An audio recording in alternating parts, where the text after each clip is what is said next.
We do know that the Treasury Secretary of the United States is saying the impact on all of this, farmers notwithstanding, will be minimal, and that they've done studies within the Treasury Department that shows that many who were questioning the Treasury Secretary today wanted to know and get better sense of that data and where he's getting that from. Stanford School of Business lecturer Dave Dotson joins us with BenchShares Chief Investment Officer Ben Phillips and Kingsview Asset Management CIO Scott Martin. Impact that's been reported in the media on average folks. What do you make of that?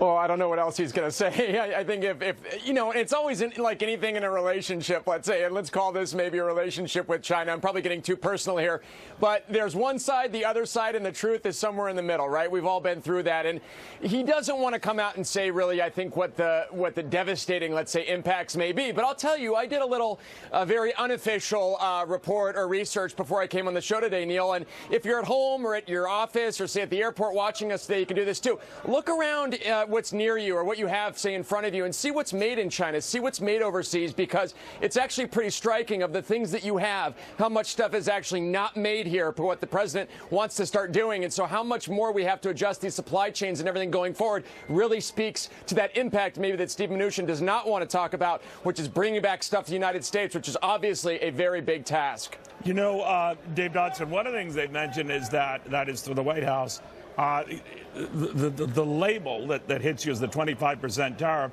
but that it won't be passed along to consumers that high. And while I agree that maybe at 10% they can absorb that and not pass it on to consumers, or working with their Chinese suppliers, they can limit the impact, and many of them have. The 25%, even if you cut it by 5 or 7 percentage points, you're still talking about a double-digit increase. Yeah, well, you know, as Mike Tyson said, everybody's got a plan until I hit him in the face. And that's really what happened in this trade war. Yes, there is that. That's a good analogy. Yeah. I mean, you know, our thought was we were going to tweet a few tariffs out to China. They were going to come to their knees. We were going to get a better deal, and we're done, and we'll move on to the next priority. But China thinks in terms of generations. We think in terms of quarterly earnings reports. And so what's happened, and we can see it now, is that, yes, those initial tariffs were not passed through to consumers because it's difficult for importers or manufacturers to pass tariffs immediately through to consumers. But that will absolutely change over time, because we make no mistake, a tariff is a tax. And this idea that the Chinese economy is dumping billions of dollars into our U.S. Treasury is not how the real world works. So short term, no impact on consumers. I agree with the Treasury Secretary. Medium term, there's no way around that. But I think the really interesting thing is what's going to happen long term, because there's a lot of countries now that want to elbow their way into the trade between China and the U.S. And that's why, you know, it was sad to listen to the soybean farmer in the earlier segment, because what's happening is countries like Russia are now taking advantage of this, and they're building soybean infrastructure that will permanently reduce prices. That's interesting. You could make then a flip side argument on that, Ben, and say, well, the good thing is interest rates go down. In fact, that's the growing talk. A number of Fed governors, I believe Bullard is the latest on the wires, talking about maybe a cut in interest rates later in the year. What do you think of that offsetting this? Well, I mean, that is one potential offset, but I think that's more concerning if you're starting to talk about rate cutting. Usually that means it's because growth is slowing. And as we know, global trade has driven just higher global growth. It's driven higher stock prices, lower inflation. You flip that and you start losing that. You slow down growth, lower asset prices, and the potential for high inflation. That's all bad for markets. And so that's what we're worried about. Rate cuts concerning. You know, Scott Martin, one of the things that comes to mind here is if the president doesn't see any progress or promising talk out of the Chinese, and lately he's not, they talk about the fact that no talks are scheduled, nor do they envision that anytime soon. The Chinese president, I'm not saying he's sounding bellicose, but he is sounding increasingly intransigent in remarks he makes, which makes you wonder whether that, in the past, it's gotten the president to sort of up the ante, whether he moves ahead on putting these higher tariffs on the remaining Chinese goods that come into this country, better than $300 billion worth. Then what?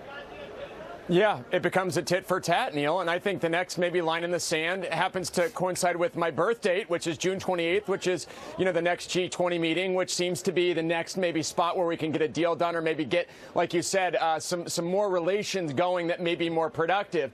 But I will disagree with something Dave said earlier, if I may, which is, you know, I was at a dinner, and yes, there were some drinks there too, but let's say it was dinner with some local businesses here on the south side of Chicago, Ace Hardware guys and so forth, and they're already seeing the impacts, and they're already already raising prices on consumers. And frankly, if you talk to anybody that's built a house, say last year versus somebody that's trying to do it this year, building costs are through the roof. I mean, the cost of marble, prefab things, all that stuff, crown molding, those things have gone through the roof because of these tariffs. So to say that there hasn't been any impact on the consumer so far seems a little bit myopic to me. Well, you know, Dave Dotson, looking at just the market, not necessarily that it's the smartest and more reliable proxy on these things, despite the 104 or so point sell-off in the Dow, it's been a rather contained, measured response to all of this back and forth. So they're not too worried, or that's how I surmise it. Are they whistling past the graveyard? What do you think? Well, it'll be interesting to see what happens. I mean, I do agree that prices are now being passed through. I think we're past the short term that I was talking about. We're definitely in the medium term.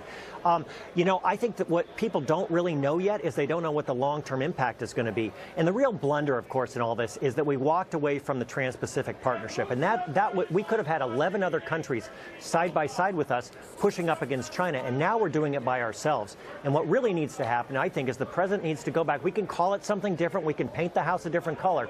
But we have to go back and get some allies, because the thing that China fears the most is not a few months of tariffs. What China fears is a reshuffling of the deck around the Pacific Rim. And that involves Australia, Japan, Malaysia, Vietnam. And if we can make those our allies, that changes the dynamic with us and China.